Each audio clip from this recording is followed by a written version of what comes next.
دیکھیں کم سے کم اخراجات والا نکاح زیادہ بابرکت ہوتا ہے. آ رہی بس سمجھ میں. یعنی اما عائشہ رضی اللہ تعالیٰ عنہ کیا فرماتی ہیں کہ نبی پاک صلی اللہ علیہ وسلم نے ارشاد فرمایا کہ بلا شبہ اس میں کوئی شک نہیں ہے کہ برکت کے اعتبار سے جو ہے سب سے بڑا نکاح وہ ہے. برکت کے اعتبار سے سب سے بڑا نکاح کون سا ہے؟ جس میں کم سے کم اخراجات ہوں، کم سے کم خرچے ہوں، وہ نکاح بابرکت ہے. اب ہم دیکھیں ہمارے گھروں میں جو نکاح ہوتا ہے اس میں اخراجات کتنے ہوتے ہیں کہ کسی کو لون لینا پڑتا ہے تو کسی کو قرض لینا پڑتا ہے. سمجھ رہے ہیں؟ کسی کو اپنی ساری پراپرٹی بیچنی پڑتی ہے، باپ دادا کا کھیت بیچنا پڑتا ہے، تب جا کے ایک نکاح وجود میں آتا ہے. تو کم اخراجات والا نکاح بابرکت ہے. جب بس اس حدیث کی، جیسے کہ بھی ہم لوگوں نے علم مکاشفہ کے بارے میں آج ہم پڑھ رہے تھے، تو یہ حدیث کی اگر ہم گہرائی سمجھ لیں اور اس حدیث کو ہی ہم نے ایک سامنے رکھا ظاہری معنی میں بھی اور اس کی گہرائی میں بھی کہ اللہ آپ نے کہا برکت کے اعتبار سے بڑا نکاح ہے، تو میں چاہتی ہوں کہ میری بیٹی کے نکاح میں، میرے بیٹے کی نکاح میں اللہ خیر و برکت عطا فرمائیے، ان کی نسلوں میں، ان کی اولادوں میں. تو بتاؤ کیا اللہ یہ برکت ہمیں نہیں عطا فرمائیں گے؟ اللہ کے نبی کا جو بول ہے کیا وہ ہمارے خاندان میں صادر نہیں ہوگا؟ کہ ہماری اولاد میں اس کی برکتیں نہیں نظر آئے گی؟ لیکن آج ہم نے نکاح کو ایسا رواج بنا لیا ہے، شادی کو، کہ اس نے بلایا میں نہ بلاؤں. اگر میں نے اتنا ہلکا پھلکا نکاح کیا تو لوگ کیا کہیں گے؟ کہیں چاچی کہہ رہی ہیں، کہیں پھوپھی کہہ رہی، کہیں خالہ کہہ رہی. ایسا تھوڑی نہ ہوتا ہے ہماری ایک ہی کزن بہن ہے، ہمارا پہلا نکاح ہے، میری بھتیجی کا نکاح ہے، میرے بھتیجے کا نکاح ہے، میں تو دھوم دھام سے ہلدی مہندی کروں گی، آپ پیچھے ہٹ جاؤ. اور پھر ہم کہہ رہے کیا کرے آپا، جٹھانی بول رہی ہے، دیورانی بول رہی ہے، منع تو نہیں کر سکتے نا، پھر برا لگے گا، رشتے خراب ہوں گے. اب وہ برا لگے گا، ہم ان کی برائی میں، ان کے رشتے کو سدھارنے کے چکر میں ہم نے پورا ڈیکوریشن کیا، ہلدی مہندی دھوم دھڑاک سے کھیل رہے ہیں، لڑکا لڑکی مذاق کر رہا ہے ایک دوسرے کے اوپر، کزن بھائی بہنیں مہندی ہلدی لگا رہے ہیں. اور یہ ساری جس کو ہم چھچھورا کہہ سکتے ہیں، چھچھورا پن، یہ ہمارے جو رسومات میں رائج ہے. سمجھ رہے؟ دیور بھابھی کو مہندی لگا رہا ہے، بھابھی دیور کو مہندی لگا رہا ہے اور مستی مذاق چالو ہے. اب تو وہ دور تھوڑا کم ہو گیا ہے، ورنہ پہلے تو اتنا خراب دور تھا کہ دیور بھابھیوں سے فضول مستی مذاق کرتے تھے، ایسا بھی دور تھا. سمجھ رہے؟ تو یہ ساری گندی سندی رسمیں، اس سے اللہ ہماری حفاظت فرمائے. تو برکتیں کیسی ہوگی برکتیں؟ نکاح کیسا ہونا چاہیے؟ تو عبد الرحمن بن عوف رضی اللہ تعالیٰ عنہ جو ہے کون ہے جانتے ہو؟ یہ وہ صحابی ہیں جن کو اللہ رب العزت نے دنیا میں جنت کی خوشخبری دے دی تھی. عشرہ مبشرہ میں سے 10 خوش نصیب لوگوں میں سے. سارے صحابہ کو جنت کی خوشخبری نہیں ملی، انہیں جنت کی خوشخبری ڈائریکٹ ملی ہے. کس کی خوشخبری ڈائریکٹ ملی ہے؟ یعنی جہنم میں نہیں جانا انہیں سیدھا ہی جنت ملنے والی ہے. باقی صحابہ کو بھی جنت ملے گی لیکن انہیں سیدھا جنت ملنے والی ہے. ایسی اللہ کے نبی نے ان کی زندگی میں، ان کے زندہ ہوتے ہوئے اللہ کے نبی نے خوشخبری دی ہے. سمجھ رہے؟ تو حدیث میں آتا ہے کہ ایک مرتبہ آپ صلی اللہ علیہ وسلم نے انہیں دیکھا. کنہیں دیکھا؟ حضرت عبد الرحمن بن عوف رضی اللہ تعالیٰ عنہ کو. تو ان کے کپڑوں پر پیلا سا نشان نظر آیا. تو آپ صلی اللہ علیہ وسلم نے پوچھا یہ نشان کیسا ہے؟ تو عبد الرحمن بن عوف رضی اللہ تعالیٰ عنہ نے جواب دیا کہ میں نے ایک خاتون سے نکاح کیا ہے. مطلب نکاح کے موقع پر کپڑوں پر خوشبو وغیرہ لگاتے ہیں نا، تو نشان وہ پیلا کلر کا رہ گیا خوشبو کا. تو آپ صلی اللہ علیہ وسلم نے انہیں برکت کی دعا دی اور پھر کیا فرمایا؟ ولیمہ کرنا چاہے ایک بکری ہی کیوں نہ ہو، ایک بکری ہی کیوں نہ ہو ولیمہ کرنا. اور اس سے اندازہ سمجھ میں آتا ہے، ہم اندازہ لگا سکتے ہیں کہ عبد الرحمن بن عوف کتنے قریبی صحابہ اللہ کے نبی کے، عشرہ مبشرہ میں سے، دنیا میں جنت کی خوشخبری دی، اتنے قریب تھے. لیکن اللہ کے نبی کو بھی نہیں معلوم کہ انہوں نے نکاح کیا ہے. کتنی سادگی سے نکاح کیا. ہم کہتے ہیں نہیں میں تو نکاح کروں گا نا تو میں اپنے دوستوں کو بارات میں لے جاؤں گا، بس میرے دوست چاہتے ہیں میرے بارات میں جائے. میں بھی اپنی دوستوں کی بارات میں گیا تھا تو ہم نے تو سارے دوستوں کو جمع کیا نکاح میں جانے کے لیے، اپنے سارے رشتہ داروں کو جمع کیا بارات میں پہنچنے کے لیے. کیا کریں گے؟ قریبی رشتہ داروں کو تو لانا پڑے گا نا، نکاح ہو رہا ہے. ساروں کو ہم نے، پھوپھی کو، چاچی کو، ممانی کو، ماموں کو، خالہ کو، سب کو جمع کر کے پہنچ گئے ہم بارات میں لڑکی کو لینے کے لیے. یہاں اللہ کے نبی ہیں. صحابہ کے نزدیک اللہ کے نبی سے زیادہ کوئی عزیز تھا؟ وہ تو کہتے تھے فدا کا یا ابی و امی، میرے ماں باپ آپ پر قربان. یا نبی اللہ صلی اللہ علیہ وسلم اتنے سچے تھے، اپنی جان مال اولاد جذبات تمنائیں خواہشات سب کچھ لگا دی اللہ اس کے رسول کے لیے صحابہ نے. یہ وہ صحابہ ہے، یہ وہ صحابی ہے. سمجھ رہے یہ وہ اتنی زیادہ قربانی ہے.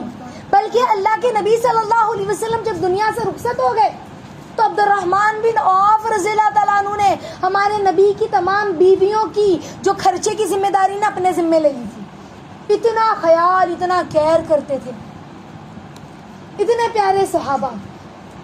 لیکن سادگی کا عالم کیا تھا کہ نکاح کی مجلس میں اللہ کے نبی کو بھی نہیں بلایا. اتنی سادگی سے نکاح کیا.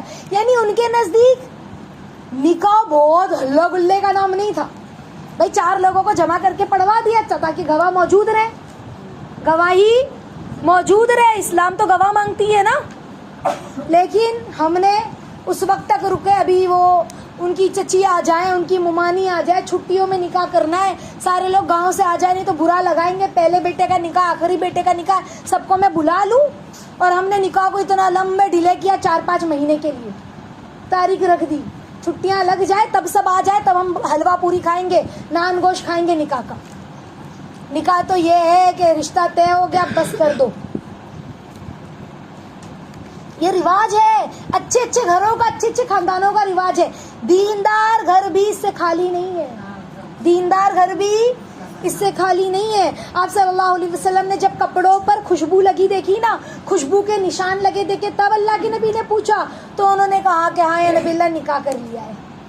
اللہ کے نبی نے برا منایا. یہ جملہ آیا حدیث میں، عبد الرحمن مجھے نہیں بلایا، کیا تو مجھے بلانے کا بھی روادار نہیں تھا؟ کیا میں تیرے لیے اتنا خیر ہو گیا تھا؟ شکوہ کیا اللہ کے نبی نے. اور ہم تو نکاح میں پہنچنے کے بعد بھی تھوڑا سا ہمارے رشتہ دار ہماری طرف توجہ نہ دے تو بس ختم. فون لگا کے پورے خاندان میں ہم نے بتا دیا کہ پوچھا تک نہیں میں کیا کوئی غیر تھی.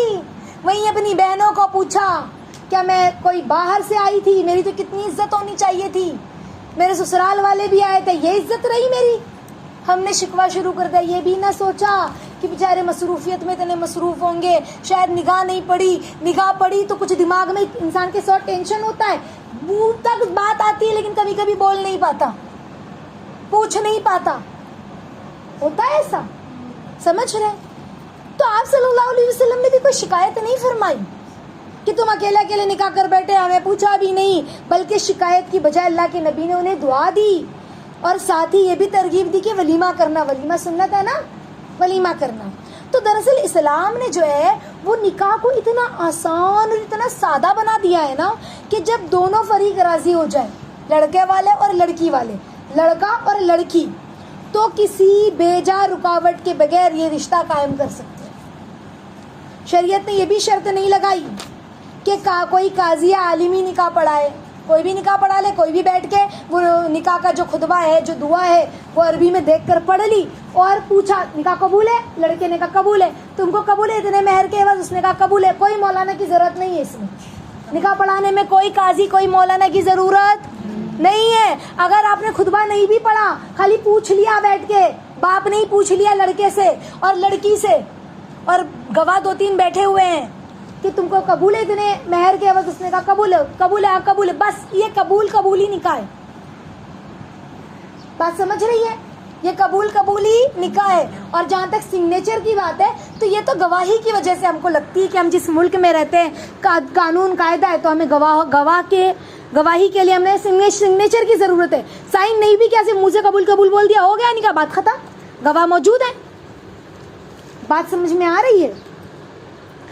تو شریعت کی طرف سے شرط صرف نکاح کی مجلس میں 2 گواہ موجود ہو، یہ ضروری ہے.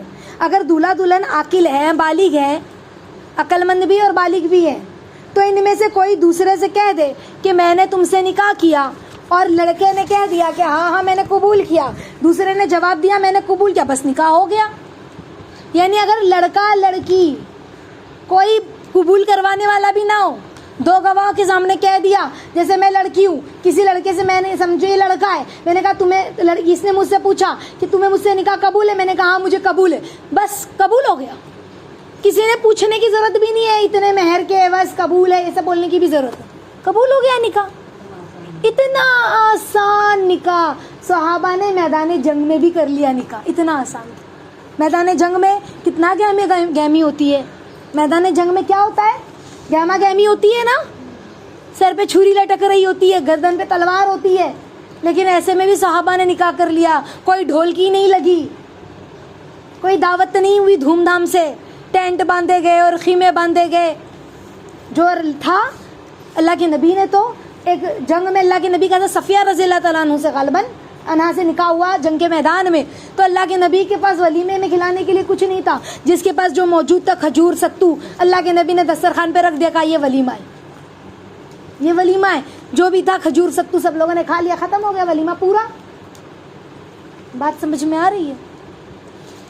ہم نے تو اتنا اپنے اوپر مسلط کر لیا ہے، ولیمے کو بھی کچھ اتنا اچھا ہو، پیسہ ہو نہ ہو، قرضہ لے کر اب کیا کرے. لوگوں نے تو اسٹارٹر بھی تو رکھے ہیں نا، صرف ہم نان گوشت کیسا کھلا دیں، بغیر بریانی میں کیسا ٹرکا دیں لوگوں کو، اسٹارٹر تو ضروری ہے نا. تو ہم نے ایک اسٹارٹر تو نہیں چلے گا، اب تو 4-4 5-5 اسٹارٹر ہوتا ہے، تو کم سے کم ہم 2 اسٹارٹر تو دے دیں، اس میں الگ خرچہ، اس میں الگ خرچہ. سمجھ رہے؟ میں نے ایسے لوگوں کو بھی اس وقت میں دیکھا ہے، دیندار، پکے دیندار، جنہوں نے اپنے گھر میں ولیمہ کیا ہے 4 لوگوں کو بلا کر، بس جو خاص تھے انہیں بلایا، ولیمے کا کھانا کھلایا، بس ہو گیا. سمجھ رہے؟ دور دور پہنچ کے سب کے پاس کارڈ دے کر آنا. اب کارڈ دے کر آئے، پھر 10 فون گھماؤ سب کو، آئے نہیں، آنا ہاں کارڈ دے کے چلے گئے، ایک فون بھی نہیں کیا. ہماری تو کتنی شکایتیں ہیں. اللہ، نہ اس کے لیے کسی عدالت میں جانے کی ضرورت، نہ کسی تقریب کی کوئی شرط ہے، نہ دعوت ضروری ہے، نہ جہیز کی کوئی قید ہے. ہاں دلہن کے اکرام کے لیے مہر ضروری ہے، یہ دلہن کی عزت ہے، یہ اس کا اکرام ہے، یہ اس کا حق ہے، مہر. باقی کوئی بھی کہ کہنا چاہیے رسم نہیں چاہیے، اسلام نے کوئی رسم نہیں رکھی. 2 گواہ، ایجاب و قبول اور مہر، بعد میں ولیمہ. ولیمے میں چاہے کھچڑی کھلا دو، چاہے 2 کھجور کھلا دو، ولیمہ ہو گیا. جس کی جو استطاعت ہے وہ کھلا دو. اس کا کوئی متعینہ حق ہے جو مہر ہے.